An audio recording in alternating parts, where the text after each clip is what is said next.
Good morning, friends. Today we will discuss a very important segment which is directly from your syllabus. The name is physical change. Last classes में हम जो scientific change हैं उनके अंतर्गत हम देख रहे थे केमिकल चेंज को। केमिकल चेंज हमने पूरी तरह से क्लियर कर लिया था। आज बारी है जिसके डीप एस्पेक्ट या जिसके डीप कोर आज हम पूरी तरह से अंडरस्टैंड करेंगे इस वीडियो में, और वो है फिजिकल चेंज। तो क्या होता है फिजिकल चेंज, फिजिकल चेंज की क्या प्रॉपर्टी होनी चाहिए, उसके क्या एग्जाम्पल होने चाहिए, ये सब हम करेंगे डिस्कस। तो चलिए बिना देरी की हुई शुरुआत करते हैं आज का टॉपिक फिजिकल चेंजेस। अच्छे से समझिएगा, स्पेशली वे स्टूडेंट्स जिनका बैकग्राउंड जो है वो उतना बेहतर नहीं है, और इसमें सीधे सीधे हम सिलेबस से ही क्वेश्चन उठाएंगे जो आपके डायरेक्ट पेपर में देखने को मिलेंगे, उन्हीं पर हम करेंगे जो है प्रिपरेशन। तो चलिए बिना देरी के हुए सबसे पहले स्टार्ट करते हैं हम फिजिकल चेंज है क्या। तो सबसे पहले जब हम फिजिकल चेंज की बात करते हैं स्टूडेंट, तो ऑलरेडी आप डेफिनेशन में देख रहे होंगे कि क्या होता है, लेकिन मैं आपको एक बहुत आराम से समझ आता हूँ दो तीन चीज़ें, ताकि आपसे जब अगर कभी क्वेश्चन पूछा जाए तो आप एटलीस्ट उन क्वेश्चन को ईजिली क्या कर सकें, सॉल्व कर सकें। जैसे देखिए, दरअसल में जो फिजिकल चेंज होता है इसमें जो मैटर की फिजिकल स्टेट होती है, जैसे आपको भी पता है कि मैटर की फिजिकल स्टेट का मतलब क्या है, solid, liquid, gas, plasma, both Einstein, condensate. तो स्पेसिफिक अगर हम स्टार्टिंग में बात करें तो मैटर की जो तीन मेन स्टेजेस हैं, सॉलिड, लिक्विड और गैस, जब भी कोई चेंज हो और इस तरह के स्टेट चेंज का आपको एग्जाम्पल मिले, या जब कभी भी किसी भी पदार्थ की फिजिकल स्टेट यदि चेंज होती है, तो डेफिनेटली आप 101% श्योर हो जाइए कि वहां कौन सा चेंज है, फिजिकल चेंज। तो फिजिकल चेंज जो है इसका सबसे इंपॉर्टेंट कॉन्सेप्ट या सबसे इंपॉर्टेंट प्रॉपर्टी यदि मैं आपको समझाऊं, तो जहां पर भी स्टेट चेंज होगा स्टूडेंट, जहां पर भी अवस्था परिवर्तित होगी, 101% आप समझ जाइएगा कि वहां फिजिकल चेंज अप्लाई हुआ है। यहां स्टेट चेंज का मतलब स्टूडेंट सिंपल सा है कि यदि सॉलिड लिक्विड में चेंज होता है, लिक्विड गैस में चेंज होती है, गैस लिक्विड में चेंज होता है, लिक्विड सॉलिड में चेंज होता है, इसी को तो हम कहते हैं दरअसल में क्या, फिजिकल स्टेट चेंज होना। तो जब भी किसी मैटर के फिजिकल कैरेक्टरिस्टिक फीचर या स्पेशली जब भी किसी मैटर के फिजिकल स्टेट में चेंज आएगा, है ना, ये सबसे इंपॉर्टेंट चीज है स्टूडेंट, तो हमेशा वहां क्या होगा, फिजिकल चेंज होगा। अच्छा, दूसरा, जब भी फिजिकल चेंज होगा तो साइज एंड शेप में भी जरूर चेंज होगा। जब भी फिजिकल चेंज होगा तो hardness, tensile strength, flow, density, melting point, boiling point, ये सभी के सभी फिजिकल प्रॉपर्टी ही कहलाती हैं। तो फिजिकल चेंज में मेजरली जो है वो फिजिकल प्रॉपर्टी चेंज होती हैं, और फिजिकल प्रॉपर्टी वे होती हैं जिनको हम क्या कर सकते हैं, ऑब्जर्व कर सकते हैं, टच कर सकते हैं और फील कर सकते हैं। मतलब फिजिकल चेंज में ज़्यादातर सेंसरी ऑर्गन या सेंसरी एक्टिविटी जो है वो इन्वॉल्व होती है। अब डेफिनेशन पर हमने देखा स्टूडेंट, अब जब मैं आपको रियलिस्टिक एग्जांपल समझाऊंगा तब आपको एकदम क्लियर होगा कि फिजिकल चेंज क्या होते हैं। तो ठीक है, एक सिंपल से एग्जांपल से मैं आपको एकदम क्लियर कराने की कोशिश करता हूं। जैसे कि आपको ये बहुत अच्छे तरीके से पता है कि ये आइस है, और आइस जो होता है वो सॉलिड फॉर्म होता है वाटर का। मतलब आइस जो है वो सॉलिड फॉर्म है, किस चीज़ का सॉलिड फॉर्म है, वाटर का। ये तो आपको क्लियर होगा। अब आप देखिए, आइस मेल्ट हो रही है, तो जब भी आइस मेल्ट होगी, मेल्ट होने का सीधा सा मतलब है कि टेम्परेचर का ज़्यादा होना। तो जब भी टेम्परेचर होगा ज़्यादा तो निश्चित रूप में जो आइस है वो किस फॉर्म में आ जाएगी, वो आ जाएगी लिक्विड फॉर्म में, लिक्विड फॉर्म में। और जब लिक्विड फॉर्म में जो चीज आएगी, है ना, मतलब वो क्या चीज होगी, निश्चित रूप में वाटर। लेकिन यदि आप वाटर के अंदर इंग्रेडिएंट चेक करेंगे तो जो वाटर लिक्विड स्टेज में है उसमें भी आपको हाइड्रोजन और ऑक्सीजन मतलब वाटर ही मिलेगा। जब सॉलिड फॉर्म में वाटर था मतलब आइस, तब भी उसके अंदर क्या थे, हाइड्रोजन एंड ऑक्सीजन मतलब H2, और ऑक्सीजन का कंसंट्रेशन था। और जब आइस मेल्ट होगी तो बनेगा क्या फिजिकल चेंज में, वाटर। तो वाटर में भी यदि आप देखेंगे तो हाइड्रोजन और ऑक्सीजन मतलब वाटर मिलेगा। तो कहने का सीधा सा मतलब हुआ स्टूडेंट ये क्या, ये हमेशा याद रखिएगा, मैं कलर चेंज कर कर जो लिख रहा हूं कि जब भी फिजिकल चेंज होगा तो फिजिकल चेंज में हमेशा जो स्टेट होती है वो चेंज होगी, स्टेट चेंज होगी। जैसे यहां सॉलिड से लिक्विड, स्टेट चेंज हो रही है। लेकिन सबसे इंपॉर्टेंट सेंटेंस यहां लिख रहा हूं जो आपको एग्जाम में भी देखने को मिलेगा, फिजिकल चेंज में जो सब्सटेंस होता है उसका chemical composition doesn't change. Ice के अंदर भी हाइड्रोजन ऑक्सीजन है, वाटर के अंदर भी हाइड्रोजन ऑक्सीजन है। भले ही आइस से क्या फॉर्म हो गया हो, वाटर, लेकिन हाइड्रोजन ऑक्सीजन आइस में भी चेंज नहीं हुआ, हाइड्रोजन ऑक्सीजन वाटर में भी चेंज नहीं हुआ। मतलब सबसे यूनिक चीज जो है कि स्टेट चेंज होती है लेकिन केमिकल कंपोजिशन, रासायनिक संरचना, केमिकल कंपोजिशन, ये चीज चेंज नहीं होती। और यही है आपका क्वेश्चन स्टूडेंट। अब आप इसको एक और एग्जांपल से समझो।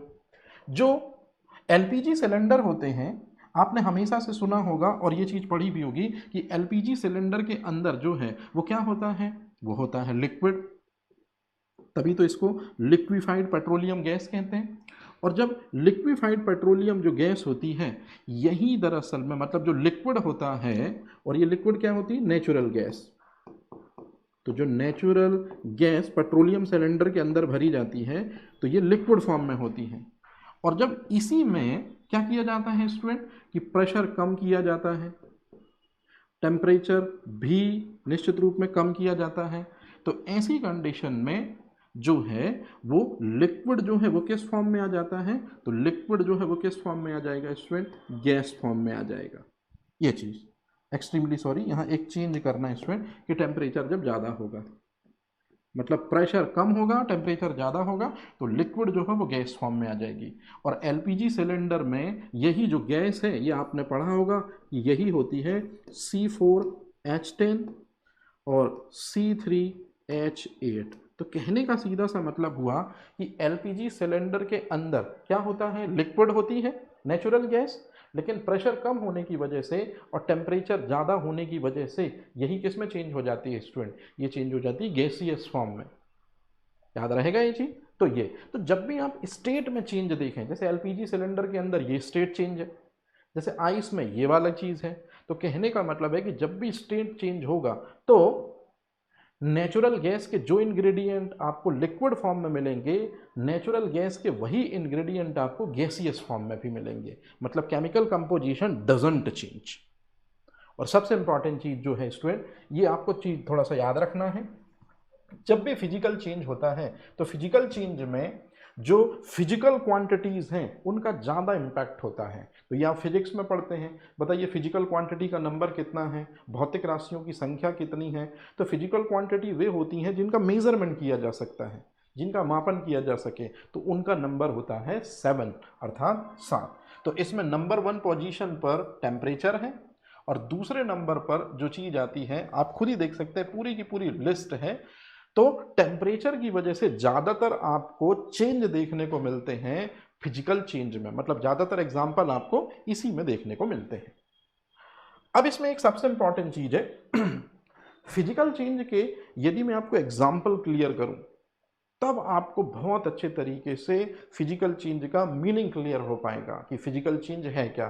तो चलिए बिना देरी किए हुए अब हम पढ़ना स्टार्ट करते हैं एग्जाम्पल जो हैं फिजिकल चेंज के उनको। तो जैसे ही आपके फिजिकल चेंज के एग्जाम्पल क्लियर होंगे स्टूडेंट, तो मेरे को लगता है आपको सारी चीजें एकदम क्लैरिफाई हो जाएंगी। तो मैं जो हूं अब आपको रियलिस्टिक व्यू दिखाऊंगा फिजिकल चेंज का, और फिर आपको कोई प्रॉब्लम नहीं होगी किसी तरह की। तो ये जो एग्जाम्पल है इसी से आप समझने की कोशिश कीजिए। जैसे आपको एक टेस्ट ट्यूब दिख रही होगी स्टूडेंट, इस टेस्ट ट्यूब में आइस है।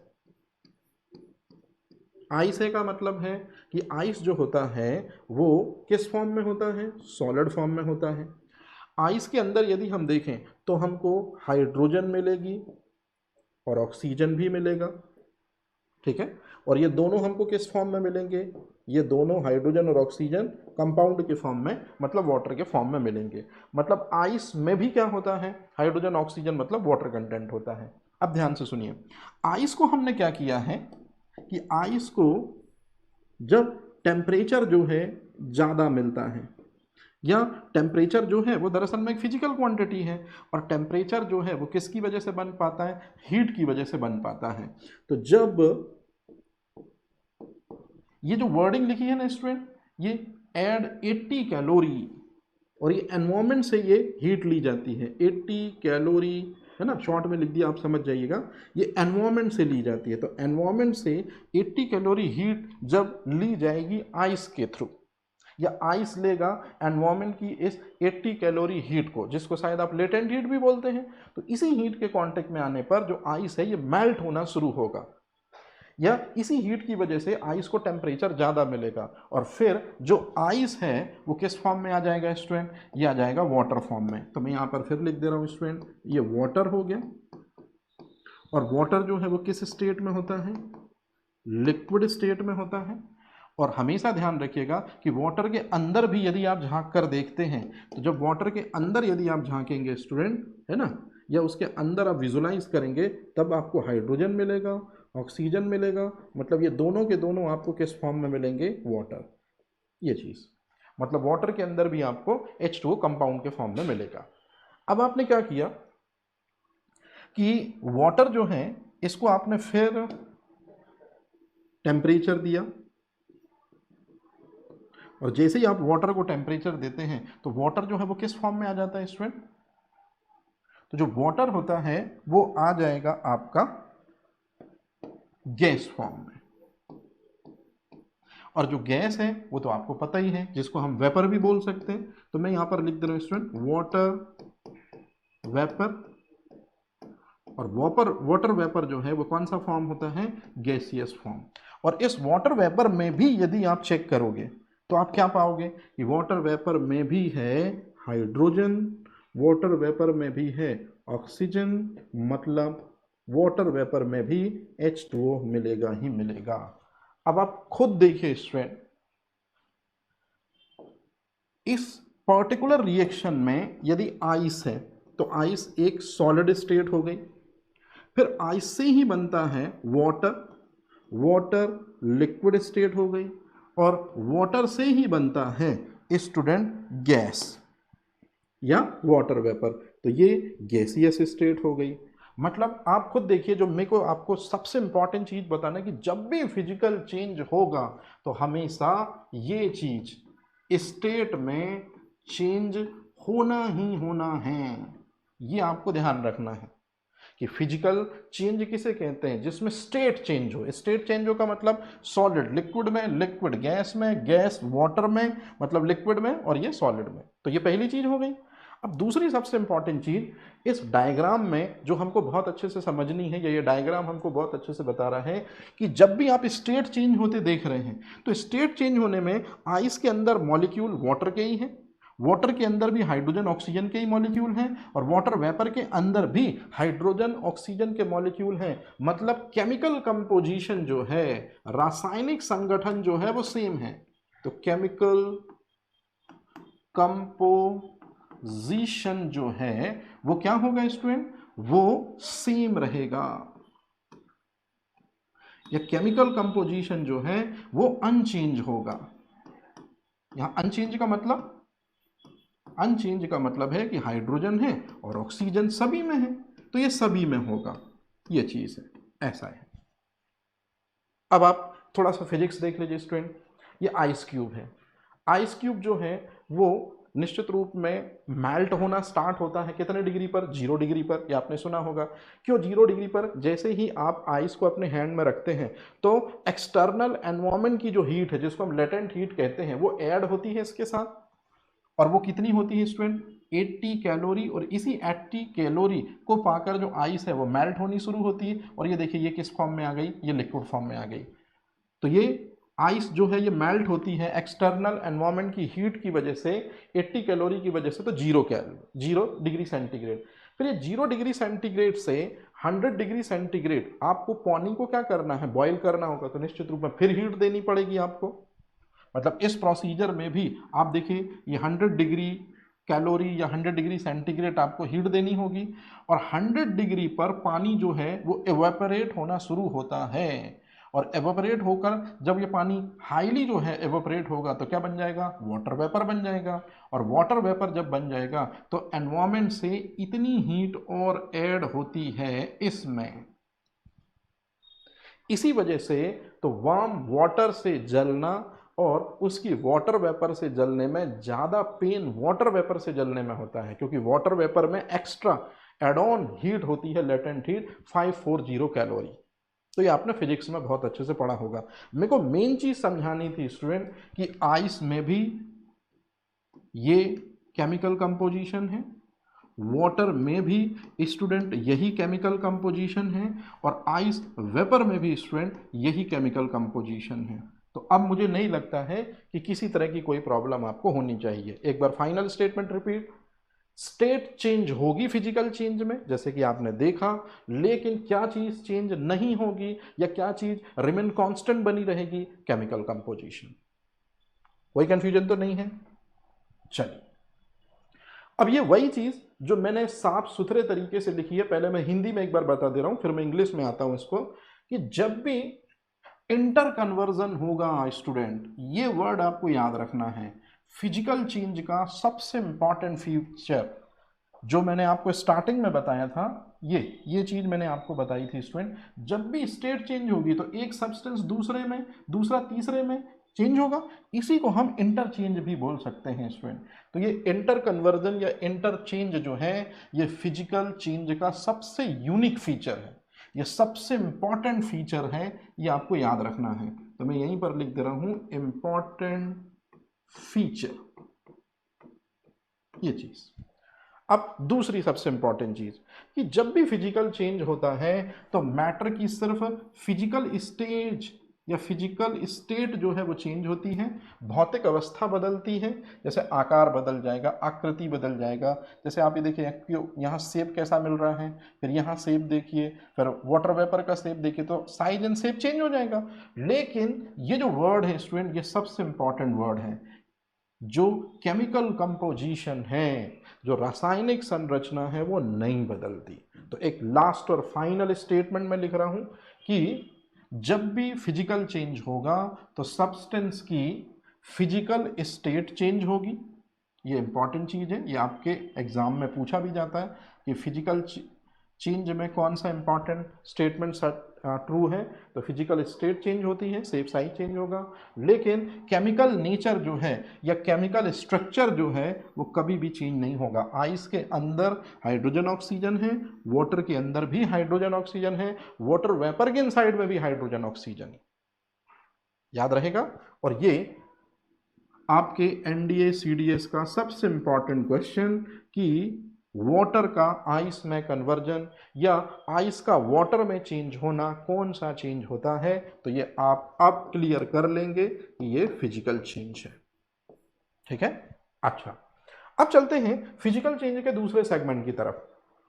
मतलब जो हमने अभी अभी पढ़ा उसको थोड़ा सा एक बार आप कंफर्म कर लो। देखो स्टूडेंट, जैसे आइस से वाटर बना, मतलब सॉलिड फॉर्म से या सॉलिड स्टेट से जब लिक्विड स्टेट बना, तो सॉलिड स्टेट से जब लिक्विड स्टेट बनता है स्टूडेंट, तो आप मुझे बताइए क्या ये परमानेंट बन जाता है? मतलब टेम्परेचर ज़्यादा होगा तो आइस जो है वो वाटर में हमेशा या लिक्विड फॉर्म में हमेशा बनी रहेगी क्या? यदि हम क्या कर दें, टेम्परेचर कम कर दें वाटर का, लिक्विड स्टेट का, तो फिर से हमको कौन सी चीज मिल सकती है? आइस मिल सकता है। मतलब कहने का हुआ कि जो फिजिकल चेंज होता है वो कैसा होता है स्टूडेंट? रिवर्सिबल होता है। अच्छे से देख लीजिए, ये बहुत इंपॉर्टेंट चीज है, ये भी आपका मोस्ट इंपॉर्टेंट क्वेश्चंस में से एक है कि कौन सा लाइन या कौन सा स्टेटमेंट जो है वो ट्रू और फॉल्स है। तो हमेशा फिजिकल चेंज जो है वो रिवर्सिबल होते हैं। और यदि कोई चीज रिवर्सिबल है तो इसका सीधा सा मतलब है कि वो टेम्पररी है। मतलब आइस से वाटर टेम्पररी है, परमानेंट नहीं है। क्यों? क्योंकि इसको रिवर्स किया जा सकता है। तो ये मैंने स्टार्टिंग में ही बताया था कि जो चीज रिवर्सिबल होगी वो कैसी होगी स्टूडेंट? टेम्पररी होगी। जबकि जो केमिकल चेंज होता है वो कैसा होता है स्टूडेंट? केमिकल चेंज बताइए जरा। तो केमिकल चेंज जो होता है वो परमानेंट होता है। क्योंकि परमानेंट क्यों होता है? क्योंकि केमिकल चेंज जो होता है उसमें यूनिडायरेक्शनल मतलब इरिवर्सिबल रिएक्शंस होती हैं। बताई थी ये चीज। और सबसे लास्ट में एक छोटा सा पॉइंट आपको याद रखना है कि इसमें एनर्जी का कम जो है एक्सचेंज होता है, मतलब लेस एनर्जी एक्सचेंज। ये देखिए आप खुद ही, ये इमेज रखने का जो मेन पर्पस था मेरा वो यही था कि फिजिकल चेंज में आप देखिए ये आइस है, एनवायरमेंट से 80 कैलोरीज हीट इसने गेन की जिस वजह से मेल्ट हुआ। फिर इसके बाद जो लिक्विड जो है उससे क्या बनेगी स्टूडेंट? वेपर बनेगी। वेपर एनवायरमेंट से कितनी हीट एक्सेप्ट करेगा? 540 कैलोरी। मतलब लिटिल बिट हीट एब्जॉर्ब कर रहा है। कौन से चेंज?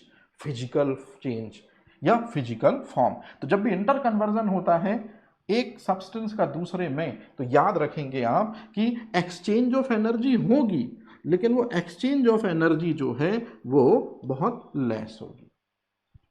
कोई कंफ्यूजन तो नहीं? तो ये तीन जो पॉइंट हैं स्टूडेंट, ये तीनों के तीनों आपके मोस्ट इंपॉर्टेंट पॉइंट हैं। मोस्ट इंपॉर्टेंट पॉइंट का मतलब है आपसे कभी भी क्वेश्चन अगर पूछेंगे कि फिजिकल चेंज में कौन सा स्टेटमेंट राइट है, तो आपको ये तीनों एकदम क्लियर होने चाहिए। और आई थिंक ये सब आपके क्लियर होंगे भी। अब बात करते हैं नेक्स्ट। ये जो अगला एग्जाम्पल है फिजिकल चेंज का, इसमें 90% स्टूडेंट जो हैं वो परेशान हो जाते हैं, जबकि कितनी सिंपल सी चीज़ है स्टूडेंट, ये एकदम सिंपल सी चीज़ है। देखिए मैं समझाता हूँ। मेरे को एक बात बताइए, ये एक पेपर है, पेपर देख रहे हैं आप? मैं कलर चेंज कर ले रहा हूँ ताकि आपको चीज़ें एकदम क्लियर हो जाएं स्टूडेंट। हाँ, ये पेपर दिख रहा होगा आपको, ये पेपर है। पेपर जो होता है वो क्या होता है स्टूडेंट? पढ़ा होगा आपने। तो पेपर जो होता है वो होता है सेलुलोज, जो कि एक पॉलीसैकेराइड है ना, ये चीज़। और जो पॉलीसैकेराइड होता है सेलुलोज, वो नेचर में most abundant organic matter in the nature, most abundant matter या most abundant compound in the nature cellulose. Plant की सेल वॉल बनी होती है, सुना होगा आपने। अब सुनिए मेन थिंग। तो जो ये पेपर होता है, पेपर किससे मिलकर बनता है? सेलुलोज से, है ना। तो जैसे मान लीजिए ये मेरे पास में पेपर है, ये पेपर है, ये पूरा पेपर जो है ये सेलुलोज से ड्रॉ है, सेलुलोज से ड्रॉ है। तो सेलुलोज किससे मिलकर बनता है? तो सेलुलोज मिलकर बनता है कार्बन से, हाइड्रोजन से, ऑक्सीजन से, इनसे मिलकर बनता है। मान लीजिए ये सेलुलोज की केमिकल कंपोजिशन हुई। अब मेरे को एक बात बताइए, ये पेपर है, तो पेपर भी किससे मिलकर ड्रॉ हुआ? सेलुलोज से, मतलब कार्बन, हाइड्रोजन, ऑक्सीजन। अब सिंपल सी चीज मैं आपसे खुद ही पूछ रहा हूं, मैंने इतना पोर्शन कट कर दिया, ये छोटा सा पोर्शन मैंने कट कर दिया। अब जो पोर्शन मैंने कट किया है उसको मैं एकदम क्लियर कर दे रहा हूँ स्टूडेंट, है ना, ताकि आपको बिल्कुल कंफ्यूजन ना हो। ये देखिए, ये मान लीजिए इतना पोर्शन जो है ये मैंने कट कर दिया, और ये रहा,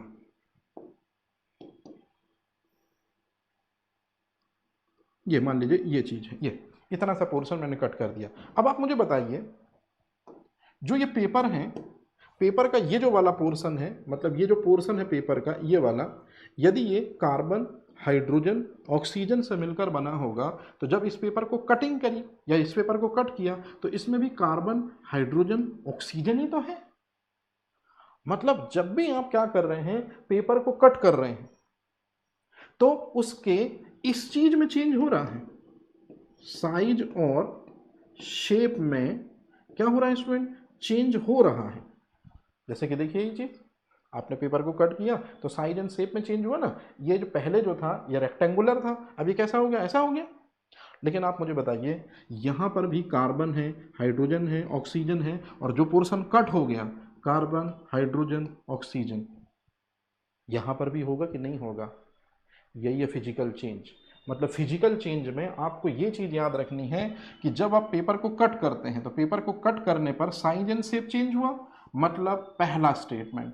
फिजिकल चेंज में जो है वो क्या चीज होगा, उसका साइज एंड शेप चेंज हो जाएगा, लेकिन जो केमिकल कंपोजिशन है, तो कटे हुए सेगमेंट का जो केमिकल कंपोजिशन है ये वही होगा जो कि स्टार्टिंग का था।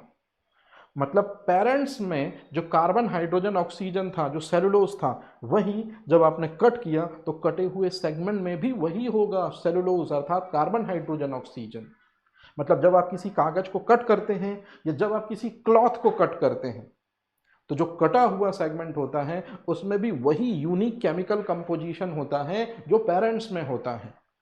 याद रहेगा ये चीज। तो ये जो स्टेटमेंट है ये भी फिजिकल चेंज में आएगा, क्योंकि फिजिकल चेंज में सिर्फ और सिर्फ साइज एंड शेप चेंज हुए, केमिकल कंपोजिशन जिनसे मिलकर वह एलिमेंट बना है, जिनसे मिलकर वह कंपाउंड बना है, जिनसे मिलकर ये क्लॉथ बना है, जिनसे मिलकर ये पेपर बना है, वो नहीं चेंज होते कटने के बाद भी।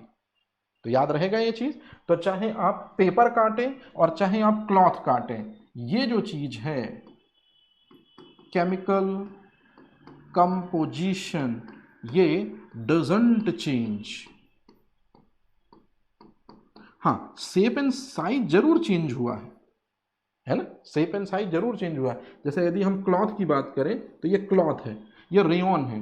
अब आपने इतना सा पोर्शन कट कर दिया, तो ये जो पोर्शन आपने कट कर दिया, अब ये चीज क्या होगी, तो अगर ये रेयॉन है तो निश्चित रूप में ये कटी वाली चीज भी क्या होगी स्टूडेंट, रेयॉन ही तो होगा। अगर इसमें कार्बन हाइड्रोजन ऑक्सीजन है तो इसमें भी कार्बन हाइड्रोजन ऑक्सीजन होगा। तो ये वर्ड आप याद रखिएगा कि फिजिकल चेंज में सेम केमिकल कंपोजिशन होती है। ये कटिंग वाले पार्ट में सेम केमिकल कंपोजिशन, ये वाले पोर्शन में और ये वाले पोर्शन में। 2 एग्जाम्पल हो गए। तो चाहे पेपर की कटिंग हो चाहे क्लॉथ की कटिंग हो, इसमें भी फिजिकल चेंज अप्लाई होगा, क्योंकि केमिकल कंपोजिशन चेंज नहीं होता।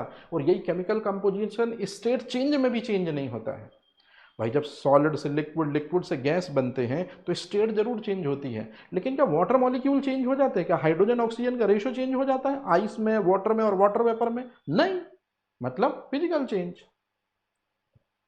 सबसे इंपॉर्टेंट चीज सबसे इंपॉर्टेंट चीज, जब आप बिस्किट है आपके पास में, तो आप ही बताइए, यदि ये बिस्किट है तो इस बिस्किट में जो ये चीज आप देख रहे हैं स्टूडेंट, है ना, तो बिस्किट में ऊपरी जो चीज होती है, मान लेते हैं ये आटा है, फ्लार है, मतलब क्या है, ये स्टार्च है, ठीक है।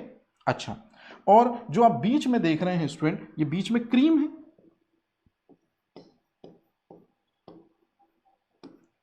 तो ये 2 चीजें हैं, अपर लेयर जो है, अपर लेयर और लोअर लेयर जो है वो क्या है, स्टार्च, फ्लार की है, और बीच में क्रीम है स्टूडेंट। अब इसी से आपने क्या किया कि ये जो बिस्किट है आपके पास, इसको आपने बारीक जो है वो क्रश कर लिया, इस तरह से क्रश कर लिया। तो आप ही मुझे बताइए, इस चेंज में जो ये जब आपने क्रश किया तो शेप आपको चेंज दिख रहा होगा, लेकिन इस शेप चेंज में भी ये यदि इस सेगमेंट को यदि आप ले लो, इस सेगमेंट को भी यदि आप ले लो, या इस वाले सेगमेंट को ले लो, या इस कटिंग वाले सेगमेंट को ले लो, आप कोई भी पार्ट को उठा लो, तो उसमें यदि अपर लेयर है तो वो निश्चित रूप में क्या होगी स्टूडेंट, वो होगी स्टार्च। और यदि क्रीम है तो 101% वो क्रीम तो होगी ही होगी। तो कहने का मतलब क्या हुआ कि चाहे आप पेपर को कट करो, चाहे आप क्लॉथ को कट करो, और चाहे आप बिस्किट को क्या करो, मेल्ट कर दो स्टूडेंट। अरे हाँ या ना? तो जब आप बिस्किट भी मेल्ट कर दोगे तो जरा जल्दी से मुझे बताइए, तो बिस्कुट को यदि आप मेल्ट कर दोगे या बिस्कुट को यदि आप क्रश कर दोगे तो उस बिस्किट में वही इंग्रेडिएंट होंगे जो स्टार्टिंग में थे। मतलब कहने का हुआ स्टेट चेंज हुई है, लेकिन केमिकल कंपोजिशन, रासायनिक संगठन, रासायनिक संरचना नहीं चेंज हुई। पहले भी स्टार्च और क्रीम था, आपने क्रश कर दिया, अब भी स्टार्च और क्रीम है। क्लियर है ये चीज? तो ये एक फाइनल स्टेटमेंट। देखिए स्टूडेंट, मैं बिल्कुल बच्चों जैसे इसलिए समझा रहा हूं क्योंकि ये सीधे क्वेश्चन है। अभी आप जितना आसानी से इन चीज़ों को समझ लेंगे, एग्ज़ाम हॉल पर जब प्रेशर क्रिएट होता है या प्रेशर जनरेट होता है, एक साथ मल्टीपल क्वेश्चंस जब आते हैं या हम उनको अटेम्प्ट करते हैं, तो उस टाइम पर आपका माइंड जो है वो क्लियरिटी या सिंप्लिसिटी की तरफ जाता है। तो मैं यहाँ इमेज दिखा के, ये चीज़ बता के आपका 100% श्योर क्या कर रहा हूँ, कॉन्फिडेंस। मुझे मालूम है ये चीज़ें आपको पता हैं और बेहतर तरीके से आपकी अंडरस्टैंडिंग हो, एक भी डाउट ना हो किसी तरह से। यदि आपसे कोई क्वेश्चन पूछ ले कि भाई बताइए पेपर की कटिंग कौन सा चेंज होगा, तो यदि आपने पढ़ा है, लेकिन यदि एग्जाम हॉल पे आ गया कि क्लॉथ की कटिंग कौन सा चेंज होगा, तो आप कंफ्यूज ना हो, या आपको बिल्कुल चीज़ें क्लियर ही होनी चाहिए। इसी वजह से मैं इस तरह से ये ग्राफिकल रिप्रेजेंटेशन या इमेज के फॉर्म पे आपको इजीली क्या कर रहा हूं, चीज़ें क्लियर करा रहा हूं। तो अब क्लियर हो गई स्टूडेंट। मतलब इस इमेज में भी आप देखिए कि साइज एंड शेप चेंज हो रहा है। ये देखिए साइज एंड शेप चेंज हो रहा है, ये आपको साफ साफ दिख रहा होगा। लेकिन इनमें से किसी में भी उठा लें आप, तो आप देखेंगे कि आपको स्टार्च भी मिलेगा और क्रीम भी मिलेगा। मतलब केमिकल स्ट्रक्चर जो है वो चेंज नहीं हो रहा है। मतलब फिजिकल चेंज की सबसे इंपॉर्टेंट और सबसे यूनिक फीचर यही लाइन है स्टूडेंट। तो अब मुझे ऐसा लगता है कि अब आपको कोई कंफ्यूजन नहीं होगी। अब ये कुछ ऐसे एग्जाम्पल हैं स्टूडेंट जो फिजिकल चेंज के हैं, देखते हैं आप इनको पहचान पाते हैं कि नहीं। मैं बीच बीच में आपकी मदद करूंगा और आपको बताऊंगा कि फिजिकल चेंज के ये एग्जाम्पल क्यों हैं। मैं रियलिस्टिक इनका आंसर भी करता चलूंगा, ठीक है। तो चलिए बिना देरी के शुरू करते हैं। सबसे पहले आइस मेल्ट होना। तो मैंने आपको बताया था कि जब भी आइस मेल्ट होगी मतलब सॉलिड फॉर्म किस में कन्वर्ट होगा, लिक्विड में। और सॉलिड फॉर्म यदि लिक्विड में कन्वर्ट हुआ, इसका मतलब है कि क्या चीज चेंज हुई है, स्टेट चेंज हुई है। तो जल्दी से बताइए, जब भी स्टेट चेंज होगी तो इसका मतलब है कि कौन सा फॉर्म चेंज होगा। तो आंसर है फिजिकल फॉर्म चेंज होगा। तो ये हो गया, क्योंकि स्टेट चेंज हो रही है। चलते हैं सेकंड पे, ठोस मोमबत्ती का पिघलना। इस पे अभी बात करते हैं स्टूडेंट, आगे मैं क्लियर करा देता हूं इसको क्योंकि ये इंपॉर्टेंट चीज है ना। अच्छा, वाटर का वेपर बनना और कंडेंसेशन होना। अब देखिए स्टूडेंट, जो रेन होता है, जो बरसात होती है, बरसात होने के लिए पहले एवोपराइजेशन इंपॉर्टेंट होता है। एवोपराइजेशन का मतलब है कि जो वाटर होता है एक्वेटिक रीजन में, वो लिक्विड फॉर्म में होता है और यही लिक्विड फॉर्म टेम्परेचर ज़्यादा होने पर वेपर बनता है। मतलब वेपर बनेगा और वेपर जो है वो कैसी स्टेट हुई, गैसियस स्टेट। इसी प्रोसेस को स्टूडेंट कहते हैं, जल्दी से बताइए क्या कहते हैं, इसको कहते हैं एवोपराइजेशन। मैं ई लिख दिया तो समझ जाएगा। एवोपराइजेशन में जो लिक्विड है वाटर, वो गैसियस मतलब वाटर वेपर में चेंज होता है और यही वाटर वेपर जो हैं ये क्लाउड फॉर्म कर लेते हैं। और यही वाटर वेपर जो क्लाउड फॉर्म कर लेते हैं, इन्हीं को अगर टेम्परेचर कम मिले, इसी क्लाउड को या वाटर वेपर को यदि टेम्परेचर क्या मिले, कम मिले, तो फिर ये वाटर ड्रॉपलेट के फॉर्म में नीचे आ जाते हैं। और जब वाटर ड्रॉपलेट के फॉर्म में नीचे आ जाते हैं, इसी को हम रेनिंग कहते हैं। तो सीधा सा मतलब है कि यदि वाटर का वेपर में टेम्परेचर ज़्यादा होना एवेपराइजेशन है, तो यदि मैं पूछूं कि वेपर मतलब गैस का लिक्विड में आना, टेम्परेचर कम होना, इसी को तो हम कहते हैं कंडेंसेशन। तो ये जो दो वर्ड लिखे हैं स्टूडेंट, एवेपराइजेशन और कंडेंसेशन, ये रेनिंग के लिए भी रिस्पॉन्सिबल होते हैं। और रेन क्लासी एग्जाम्पल है फिजिकल चेंज का, क्योंकि इसमें आप खुद देखिए, पहले वाटर जो है वो गैसियस फॉर्म में हो रही है और फिर गैस जो है वो फिर से वाटर फॉर्म में हो रहे हैं। मतलब ये जो तीसरा एग्जाम्पल है स्टूडेंट, यदि आपसे डायरेक्ट पूछ लेंगे रेन अर्थात वर्षा का होना कौन सा चेंज है, तो आपने कहना फिजिकल चेंज है, क्योंकि उसमें दो स्टेजेस चेंज हो रही हैं। The first one evaporisation and second one condensation. याद रहेगा ये चीज। अब आप में से कुछ स्टूडेंट को लग रहा होगा सर ये वेपर जो है, वेपर से क्लाउड कैसे बनता है। तो भाई क्लाउड का मतलब ही होता है कि 1000 या लैक्स या करोड़ जो है वाटर वेपर, वही तो कंडेंस हो जाती हैं या वही तो दरअसल में क्या बनाती है, क्लाउड फॉर्म करती हैं।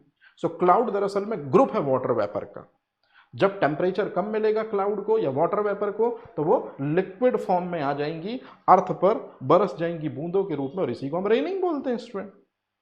कोई कंफ्यूजन तो नहीं है। अच्छा, अब इसके बाद में जब हम मेटल लेते हैं और मेटल से हम एलॉय बनाते हैं, तो याद करिए जब हम मेटल लेंगे तो मेटल मान लीजिए सॉलिड फॉर्म में है, उसको हम टेम्परेचर देंगे तो वो किस फॉर्म में आ जाएगी स्टूडेंट? लिक्विड फॉर्म में आ जाएगी। पर दो लिक्विड फॉर्म में जब मेटल होंगी तो उन्हीं को हम क्या कर देंगे? हम कंबाइन कर देंगे, तो इस तरह से वो क्या बन जाएंगे स्टूडेंट? वो बन जाएंगे। मतलब जब मेटल को से हम एलॉय बनाते हैं तो पिघलाते हैं, पिघलाते हैं का सीधा सा मतलब है मेल्ट करते हैं, और मेल्ट करते हैं मतलब फिजिकल फॉर्म चेंज करते हैं। तो ये एग्जाम्पल भी होगा।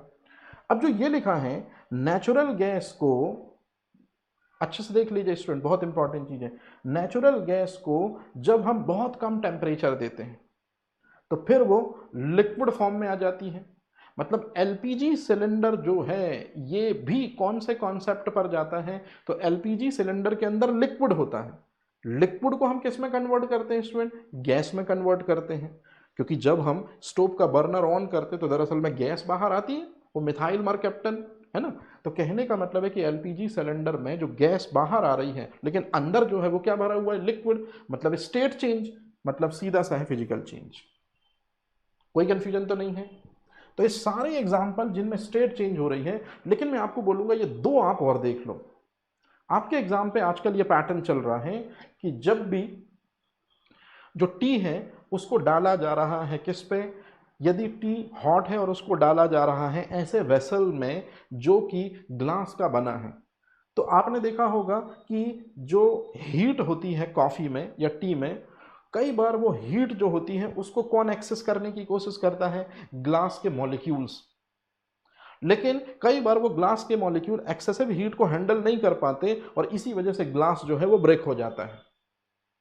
क्योंकि जैसे ही आप हॉट ऑब्जेक्ट डालते हैं ग्लास के अंदर तो इनके जो मॉलिक्यूल्स होते हैं उनमें एक्सपांड होता है, उनमें थोड़ा सा क्या होता है? एक्सपांड करते हैं अपने को, जिस वजह से बीच में क्रैक आ जाता है। तो कहने का सीधा सा मतलब है जब भी आप थर्मल एक्सपांशन देखें एग्जाम्पल में, 101% वहां पर क्या होगा स्टूडेंट? फिजिकल चेंज होगा। या आप भूलेंगे नहीं, ये बहुत इंपॉर्टेंट क्वेश्चन है कि जब भी थर्मल एक्सपांशन होगा 101% क्या होगा? Physical change. अब आप बोलेंगे सर ये ग्लास जो है ये ब्रेक हो जाएगा।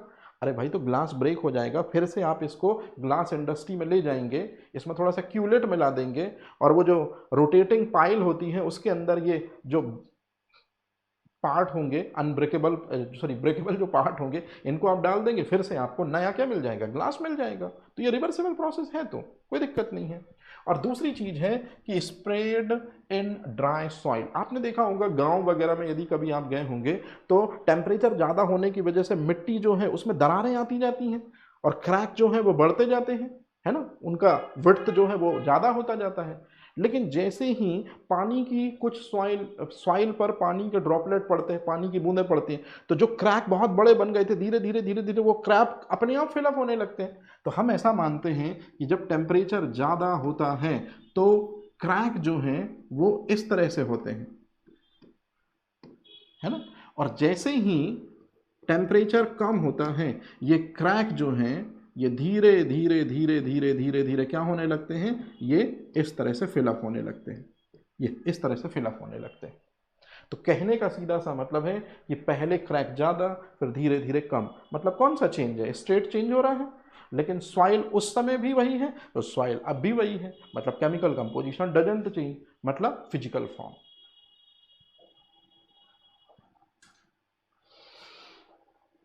ये पहले भी समझाया था मैंने। Sublimation is a best example of physical change.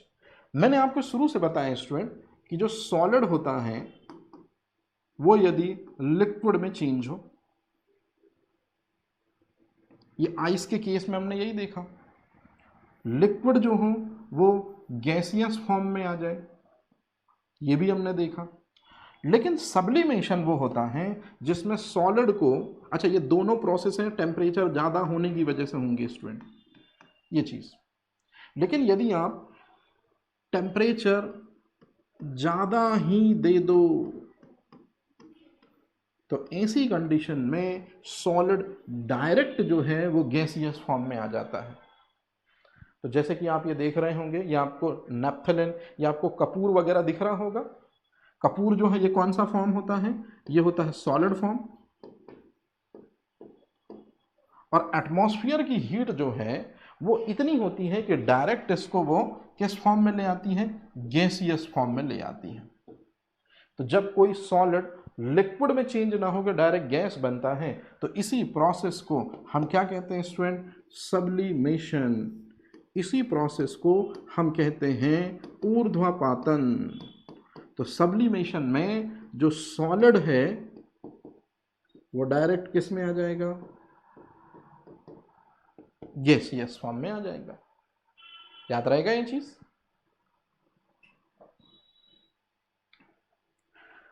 अब एक सबसे महत्वपूर्ण चीज जिस पर हम आगे बात करेंगे स्टूडेंट, इस चीज पर और फिजिकल चेंज में एक हमको क्या देखना है स्टूडेंट, डिफरेंस देखना है। ठीक है, तो फिजिकल चेंज और केमिकल चेंज में जो हम डिफरेंस देखेंगे, जो डिफरेंस मैंने प्रिपेयर किया है स्टूडेंट, ये सारे आपके question number 1, question number 2, question number 3, question number 4 और लास्ट में फाइनल क्वेश्चन नंबर 5, ये हम नेक्स्ट लेक्चर में देखेंगे। क्योंकि यहीं से अब इसके बाद जो है वो क्या शुरू हो जाएंगे स्टूडेंट, तो इसके बाद टॉपिक एंड हो जाएगा और हम क्वेश्चन स्टार्ट करेंगे। तो आपका काम यहीं मैं बहुत आसान कर दूंगा। तो आज आप जाकर बहुत अच्छे तरीके से किसको बहुत बढ़िया एनालाइज करेंगे, आप फिजिकल फॉर्म को बहुत अच्छे से एनालाइज कीजिए, फिजिकल चेंज बहुत अच्छे से एनालाइज कीजिए, और फिजिकल चेंज पर जब आपकी कमांड बन जाए तो आपको बिल्कुल भी परेशान नहीं होना। ये जितने भी क्वेश्चन हैं, ये क्वेश्चन हम नेक्स्ट एपिसोड में मतलब पार्ट 3 में मेंशन कर लेंगे। ठीक है, तो देखिए स्टूडेंट, मैंने क्या किया था स्टार्टिंग में, जैसे मेरा मानना था कि इस चीज़ को हम पहले ही लेक्चर में कंफर्म कर लें, ये चीज़ है इसको हम सबसे पहले ही ले चलें। जैसे सर ने भी मेरे को बोला था कि अपन एक काम करते हैं सर, इसका 1 शॉट वीडियो रखते हैं फिजिकल एंड केमिकल चेंज का।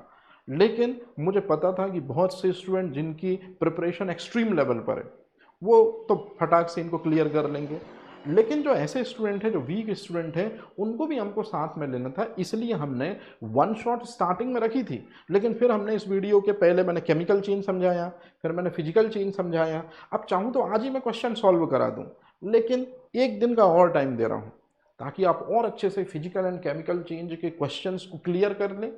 और कोई डाउट हो किसी क्वेश्चन में तो आप उसको क्या कर दें, फटाक से आप जो डिस्क्रिप्शन लिंक होती है या फिर जो भी आपके कमेंट बॉक्स होते हैं वहां पर आप उस क्वेश्चन को दे दीजिएगा, तो मैं उसको सॉल्व करा दूंगा। ठीक है, तो अब इसके बाद में हम सीधे मिलते हैं नेक्स्ट लेक्चर में और फिर हम वहां फिजिकल और केमिकल चेंज में डिफरेंस देख लेंगे और सीधे सीधे मैं क्वेश्चन को लगवा दूंगा, तो आपका काम आसान हो जाएगा। तो उम्मीद करते हैं कि सेशन आपके लिए वैल्यूबल रहा होगा।